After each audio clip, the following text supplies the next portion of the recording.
We are here today with Rutgers alum Stephanie Rizzolo. Stephanie, how has your day been so far? My day's been great so far. I woke up and started answering some client emails and then drove here to New Brunswick to be with you. And can you tell me a little bit about yourself? Sure. My name's Stephanie Rizzolo. I live in Jersey City, New Jersey. I graduated Rutgers in 2007, and I'm just really excited to be here. Great. Let's go explore Livingston campus a little bit. Let's do it. So as we're walking, can you tell me a little bit more about your journey here at Rutgers? Sure. My journey at Rutgers actually started right here at the rack. So I was a member of the Rutgers dance team, and before classes even began, we were here practicing for football games. So my very first memories were right here. I then also went on to graduate with a degree in communications and a double minor in psychology and Italian. That's awesome. So you did mention that you're on the Rutgers dance team. Can we see your favorite dance move? Sure. How about this? Oh, look at that. I might need to take some dance lessons from you. Why did you choose to come here to Rutgers? A lot of reasons, actually. Number one being the dance team was great. Also, I really wanted a D1 college experience. I'm a New Jersey native, so I wanted to stay local and have my college experience be in the state that I'm from. My family is also very close by. And also the history of Rutgers, I wanted to learn more about it, and once I did, I just fell in love with the school. And while you were here, did you have a favorite place to eat on campus? RIP ABP, so I loved Au Bon Pain. I also loved, out of all of the dining halls, Bush campuses, because it was the newest at the time, and we'd actually go over there for one of their theme nights, King Neptune night, which is like the seafood feast. I don't know if they still do it, but in college it felt a little fancy. Love it.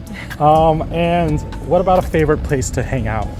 Honestly, we pretty much the dance team hung out together, and it didn't matter where, if it was someone's house off campus or even at the rack before or after a practice, we would get together outside of it, just happy to be with each other. What do you miss most about Rutgers?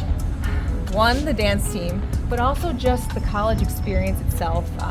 I loved going to classes. I loved learning. I loved that there was so much at my fingertips, beyond my major. So I think just having access to all of that information and, just the vibe of being on campus are things I miss. And what have you been up to after graduating from Rutgers? A lot of different things, actually. So while I was at Rutgers, I had an internship at ABC Television at a daytime soap opera, and I loved working there so much that after I graduated, I went back and got my first full-time job in ad sales. I ended up getting laid off during the recession, and then I didn't know what I was going to do living in Manhattan, so actually a former teammate of mine on the Rutgers dance team was dancing for the Knicks City Dancers, and she encouraged me to audition. I ended up making the team and embraced dance for a few years professionally, which was such a blessing in disguise. It took me all over the world, and that kind of started this love of travel, and that's where I am now. So I found hospitality and luxury travel. That's a ton of different great experiences.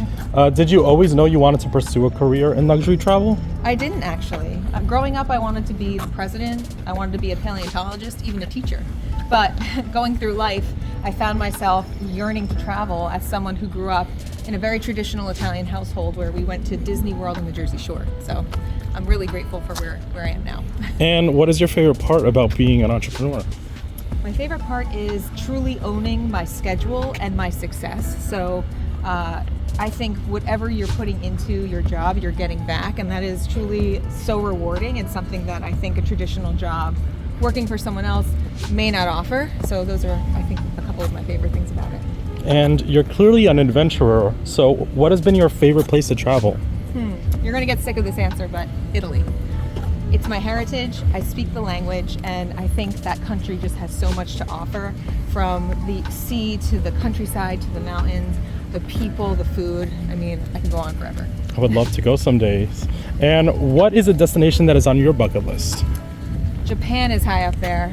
Australia, the Nordic region, Lapland. I mean, there's so many places I haven't been yet that I'm excited about. So hopefully we'll get some of those in the next year or so. Japan is definitely on my list as well. Do you have any vacations planned for this year? Yes, I'm actually headed on a little trip to Italy. There and this summer I'm going to this little remote island, and then later in the year I'm going to Cabo, Cannes, and Switzerland. Awesome. Now, I think I know the answer to this, but if you could teleport to any place in the world right now, where would you go? It would be Italy. Yep. Just can't get sick of that place. And even if I know where I'm going there, I always discover something new, meet someone new, and have a hard time leaving. Yep. And as a foodie, what has been the best food you've tried while traveling? Oh, that's really hard to say. I had some exceptional cuisine in Thailand, but I was really surprised by Peru. We had this thing called a pachamama, which they bury the food underneath the earth and they cook a fire over it. They put the fire out, they dig the food back up, and then they serve it really simply with just some sauces.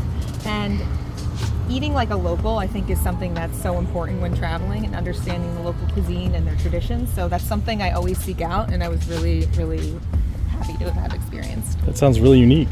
What about the weirdest food? As much as I'm adventurous, I'm not crazy adventurous on the trying weird things, but I did have piranha once. Oh, wow. But would you call yourself a good cook? I would, actually. I learned from my Italian nonna, who has cooked, my whole life, and my travels have inspired my cooking at home. So getting in the kitchen and trying to recreate dishes I had abroad is something that is challenging but fun for me. And do you have a signature dish? I do. I think my scallops are my signature dish. So I make them every Christmas Eve, which is our big seafood feast. It's my favorite eating holiday. And I arrive about 30 minutes before all the guests come, make the scallops, and they're always a big hit. And we hear you're a competition show junkie and have made some TV appearances on Who Wants to Be a Millionaire and Chopped.